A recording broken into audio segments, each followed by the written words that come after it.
Mirë se erdhët në trotuar. Vetëm një javë na ndan nga fillimi i Big Brother VIP në sezonin e 5. Një fenomen, reality show që na ka mbajtur të gjithëve vazhdimisht të gozhduar përpara ekranit dhe sot do të flasim pikërisht për pritshmëritë e këtij sezoni të 5. Bashkë me mua në studio janë ftuar opinionistë, ish konkurrent, gjithsecili për të dhënë një mendim dhe një këndvështrim se çfarë pritshmërie ka nga ky sezon i radhës që pritet të fillojë vetëm pak ditë më pas. Dhe mirëpresim në studio Arion Muça. Përshëndetje, mirë se erdhe. Që nga viti 2009, që nga 2009, pjesëmarrja jote në Big Brother 2. Si të duket Bigu apo Big Brother me njerëz të thjeshtë apo VIP? E kundërta, është në një farë forme, e kundërta. Ishim të panjohur dhe u bëm VIP-a dhe shumë nga këta VIP-at bën të panjohur. Ka ardhur ndonjë ftesë ty? Disë, Ka ardhur ndonjë ftesë? Ftesë? Po pra. Tani këtu do ta them unë. Po thuaje? Pa mungon një javë. Shkrepe njerë. Është prajmi. Është herët akoma. Jacqueline Lekatari, përshëndetje, mirë se erdhe. Një opinioniste, një nga sezonet më të ndezura, po e quaj unë. Dyshi edhe unë. Dyshi, gjithmonë. Pas ka qenë numër fati, kështu si për Victory. Fati, fiks, fati. Ska gjë, mbaj unë përgjithësi. Si janë pritshmëritë për këtë sezon? Pritshmëritë e publikut, pritshmëritë e mia. Të tua shumë shkurt të tuarin. Pritshmëritë e mia.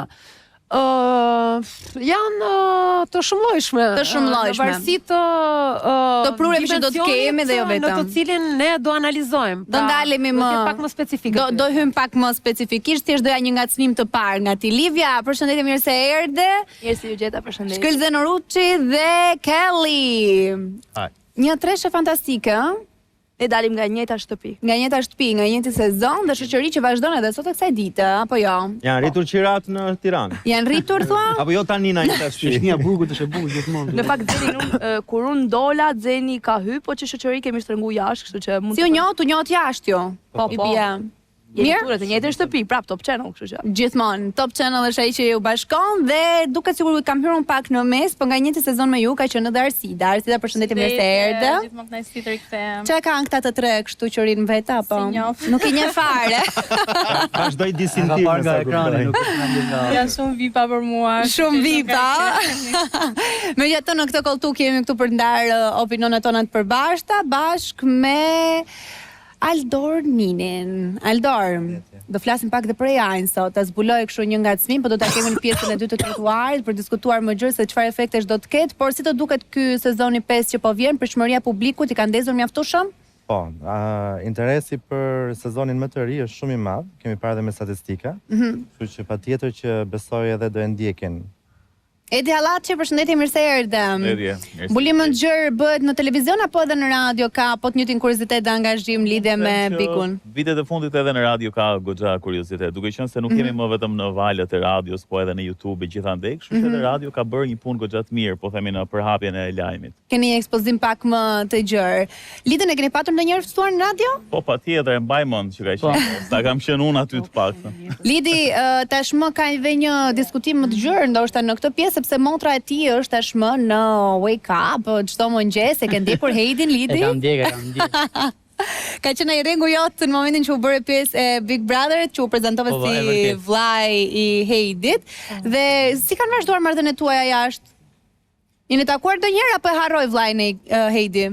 Domthon besoj nga kriza që kishte me dashurinë la gjithçka pas. Dhe e harroi atë muhabet. Po e harroi atë muhabet.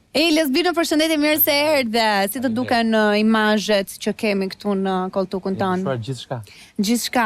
Më bukur. Të pëlqen më shumë. Po me gjithë personazhet që kemi të ftuar? Na veçon njërin. Paka shumë i njoft, paka shumë i njeh gjithë. Kështu vizualisht, kush është më në formë? Më në formë, Ariani. Ariani, gjithmonë. Ai shkelë gjysmën njëri tjetër të? Jo, me lek. Ti që bëri më them mua vaj. Ja, si shkon. Ka korruptuar. Po më tha mua je shumë fit. Ja, jeni shumë të qetë dhe shumë të ëmbël, po unë dua ta ndes debatin më një herë. Jacqueline, cila mendon që janë arsyet kryesore bashkë jam e bindur për këtë që do ta fusim gjithë diskutimin dhe debatin në rrjedhën e duhur. Arsyet kryesore sepse një format reality si Big Brother VIP është një sukses i garantuar, ose është një format i cili gozhdon të gjithëve para ekranit dhe bën një grumbullim të gjerë të gjithë publikut. Ka shumë arsye, në fakt. Po ta mendojmë 20 vite më përpara kur Big Brother i hyri në tregun mediatik si një risi, kuptojmë që revolucionoi televizionin, revolucionoi mënyrën se si prezantohet apo bëhet spektakël apo krijohet argëtim në televizion dhe mënyrën se si e kapitalizojmë televizionin. Nëse flasim për Big Brotherin e ditëve të sotme që ne përjetojmë 20 vite pas, mendoj që është një format i cili arrin ende të krijojë emocione dhe arrin ende mbas krijimit të emocioneve të bëj publikun të identifikohet shumë lehtë me banorët, pjesëmarrësit.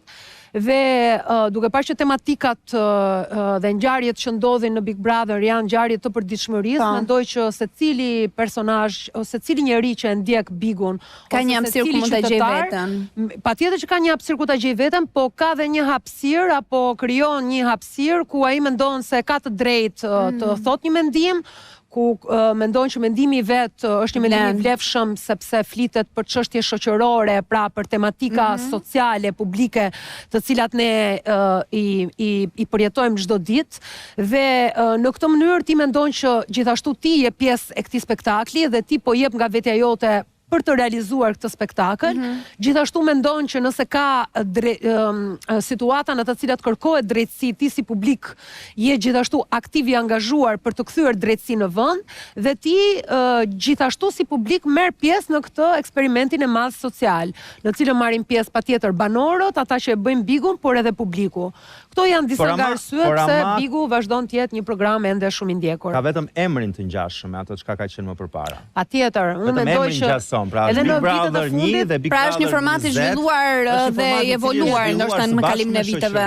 Së bashku me shoqërinë, ne na jepej mundësia kur ishim te Bigu i njerëzve të thjeshtë në 2009-ën të ndërvepronin me personazhet apo me emisionin në vetë të parë vetëm nëpërmjet mesazheve. Prisnim gazetën të shtunave për të dalë, për të marrë një informacion më shumë. Ndërkohë çdo gjë sot është në kohë reale dhe vetë banorët kanë ndryshuar konceptin pse hynë në Big Brother. Nëse më përpara ne njerëzit e thjeshtë ishim njerëz të cilët ishim të frymzuar nga televizioni për ndoshta punuar një ditë siç ka ndodhur, banorët që hynë sot janë njerëz që konsumojnë televizion për ditë, konsumojnë media sociale për ditë, janë xha VIP-a, janë personazhe të afirmuar, kanë qenë, janë dojen, por e njohin dhe dinë çfarë bëjnë. Në kohën tonë një strateg i mirë ishte një njeri që thjesht kishte pak më shumë krip se të tjerët. Ndërkohë që sot bëhet një dallim shumë i madh sepse mund të rinë të ulen njerëzit, përdorin ChatGPT, të përdorin apo çka kanë parë nëpër vitet dhe në sezonet e kaluara dhe janë më të thjeshtësuara mundësit për të ndërtuar strategji. Jo, unë nuk e mendoj. Funksionojnë strategjitë që ndërtohen jashtë kur hyn aty brenda?